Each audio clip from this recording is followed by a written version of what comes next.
సంకష్ట మహాగమ స్వామివారి సన్నిధానంలో వైశాఖ మాస సంకష్ట చతుర్థిని పురస్కరించుకొని ఈరోజు ఉదయం నుంచి ఈరోజు అర్ధరాత్రి 2 గంటల వరకు స్వామివారిని అశేషమైనటువంటి భక్తమహాశయులు ఉదయం నుంచి స్వామివారి దర్శనం చేసుకుంటున్నారు.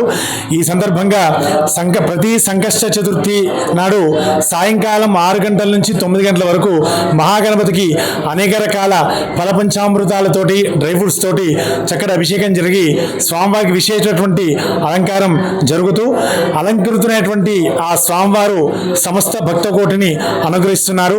ప్రతి సంకష్ట చతుర్థి నాడు రాత్రి 9 గంటల తర్వాత మహామంగళ నీరాజనం పూర్తయిన తర్వాత మహాగణపతి సన్నిధానంలో వచ్చినటువంటి ప్రతి భక్తుడు కూడా అన్నప్రసాద విధానం జరుగుతుంది.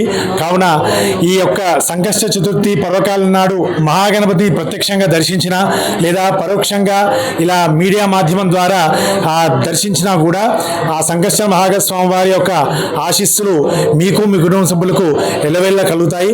అందులో ఆ యొక్క వినాయక చతుర్థి నాడు చంద్రుడిని చూస్తే మనకు నీలాప నిందలు కలుగుతాయి విషయం అందరికీ తెలుసు. మరి ఈ సంకష్ట చతుర్థి నాడు తప్పనిసరిగా మహాగణపతితో పాటుగా చంద్రుడి యొక్క దర్శనం తప్పనిసరిగా చేసుకోవాలి.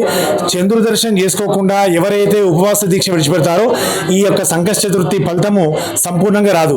కావున ఈ యొక్క మహాగణపతి ఆశీస్సులతోటి ఈరోజు మహాగణపతిని చంద్రోదయం అయిన తర్వాత ఆకాశంలో చంద్రుని దర్శనం చేసుకొని ఎవరైతే ఉపవాస దీక్ష విడిచిపెడతారో వారు ఆ సంకష్ట మహాగణపతి యొక్క సంపూర్ణ ఆశీస్సులు పొంది ఆజన్మాంతము మీ యొక్క సకుటుంబ సపరాసమితంగా ఆనందమయ జీవనం గడుపుతారని చెప్పి స్వామివారి సన్నిధానంలో మీకు ఆశీస్సులు అందిస్తున్నాం.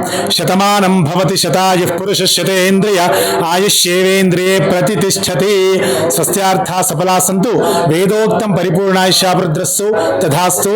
మన కామారెడ్డిలో ఉన్నటువంటి శ్రీ సంకష్ట మహాగణ స్వామివారిని యావత్ తెలంగాణ ప్రాంతమే కాకుండా ఉభయ తెలుగు రాష్ట్రాల నుంచి ఎంతోమంది భక్తులు దర్శిస్తున్నారు. కావున ఈ యొక్క స్వామివారిని తప్పనిసరిగా దర్శనం చేసుకొని మహాగణపతి ఆశీస్సు పొందవలసిందిగా అందరి భక్తులకు శ్రీ సంకష్ట మహాగణపతి అర్చక బృందం పక్షాన ఆలయ కమిటీ పక్షాన సమస్త భక్తుల పక్షాన అందరికీ కూడా ఆహ్వానం తెలియజేస్తున్నాం. ఓం స్వస్తి. నమస్తే. హర హర మహాదేవ హర.